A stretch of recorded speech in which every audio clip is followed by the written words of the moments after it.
que não tinha a ideia da volta à vida, disto que hoje chamamos reencarnação e que naquela época chamavam ressurreição. Do ressurgir, surgir outra vez. Por que é que vem a palavra modifica para reencarnação? Porque a ideia é como a gente vê aqui nesse trecho de Jesus narrado na Bíblia, quando ele diz Elias veio e vocês não o reconheceram, e quando eles olhando Jesus em corpo físico pensam que poderia ter sido um outro diferente. E meus irmãos, Elias trouxe tão forte na encarnação de João o Batista o seu traço, o seu caráter, que ele não só imprimiu ao corpo físico conhecido como João a sua maneira de ser. João era uma figura diferenciada. Ele tinha uma estatura alta num povo que não era alto. Ele usava vestes como Elias usava no passado distante. Era uma veste de pele de carneiro, com um cinto preso ao quadril. Isso não era a veste dos judeus à época do Cristo. Era a época passada, na época dos profetas, e profeta Elias só andava assim. Então ele trouxe tantos sinais da figura de Elias e Jesus disse, nem assim vocês reconheceram como João Batista. Então esta ideia de voltar à vida é uma ideia que existe desde todos os sempre em todos os povos.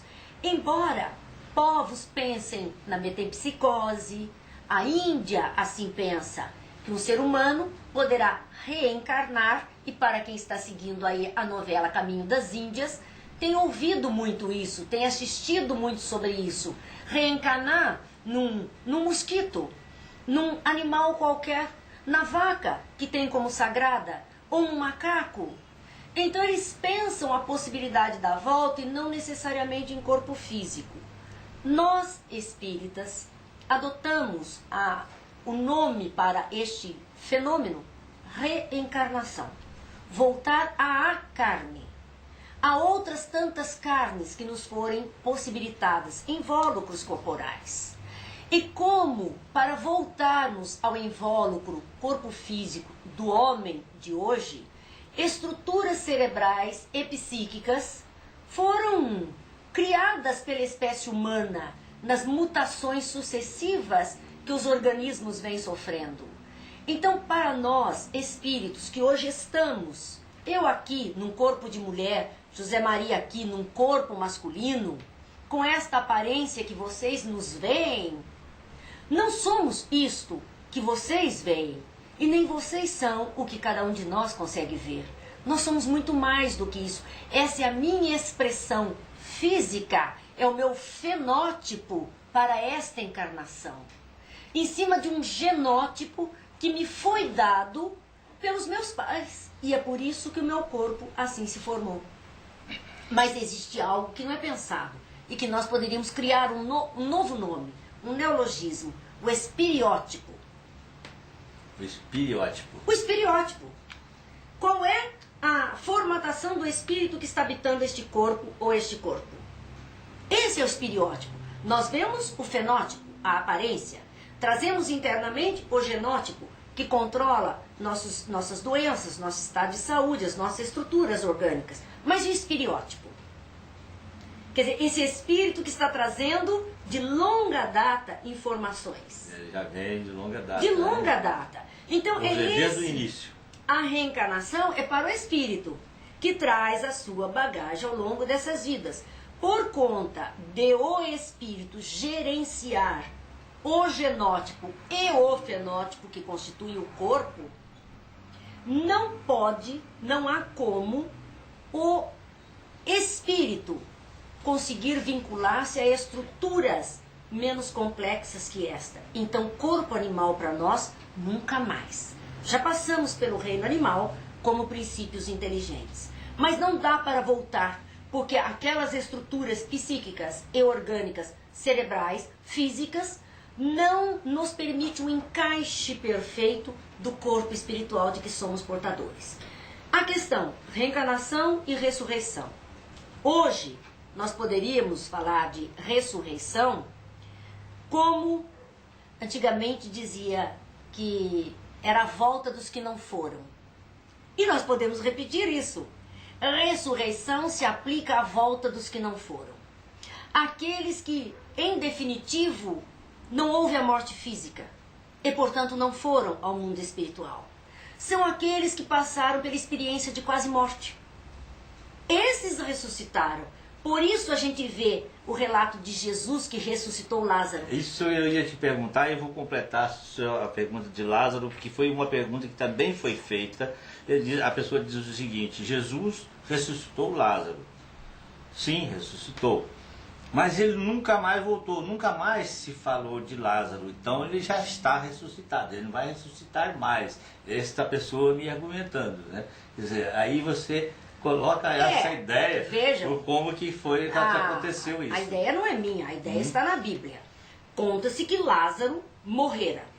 As irmãs desesperadas, com a chegada de Jesus, alguns dias até depois, essas irmãs pediram que Jesus fosse até ele, que de alguma forma trouxesse-o de novo à vida. Elas estavam desesperadas.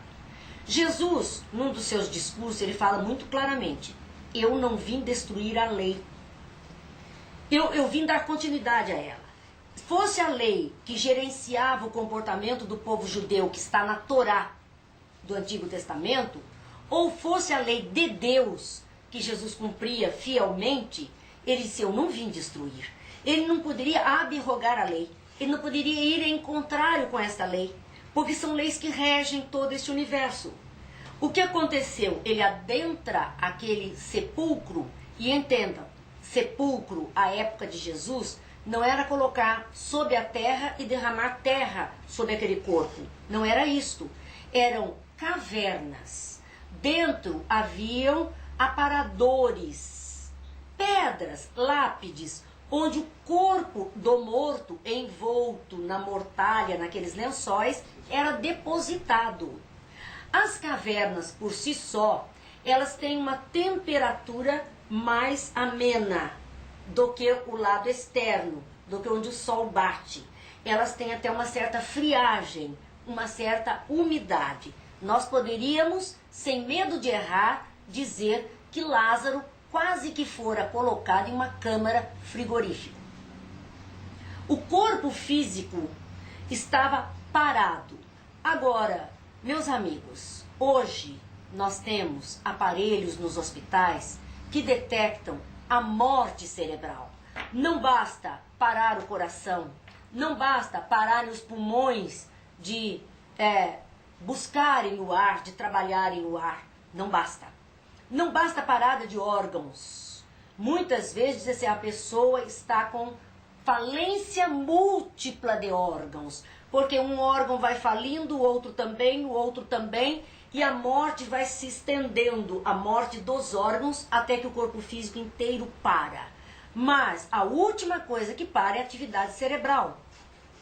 E hoje tem-se essa possibilidade. Por isso que na questão de doação de órgãos, quando alguém é detectado em morte cerebral, não há mais possibilidade da expressão da alma naquele corpo. E não há como sustentar a vida no corpo, porque o cérebro, que coordena tudo isso, parou. Então, a morte será consequência natural. Parou o cérebro, agora vão parando os outros órgãos. Por isso, ter que se captar estes órgãos antes que eles entrem em falência, para que possa ser aproveitado por outras pessoas. Mas voltando aqui à questão da experiência de quase-morte, EQM, como hoje é chamado, é o que Lázaro viveu. Ele teve sim uma parada, pode ser uma parada cardiorrespiratória, mas onde ele entrou num estado de coma profundo e espontâneo, porque hoje nós temos o coma induzido nas UTIs, para que o corpo entre numa latência tal que não exija muito sacrifício dos órgãos para que eles se recuperem e regenerem as partes afetadas por um acidente qualquer. À época, Lázaro sofreu um coma espontâneo, ou um estado de catalepsia, como muitos chamam,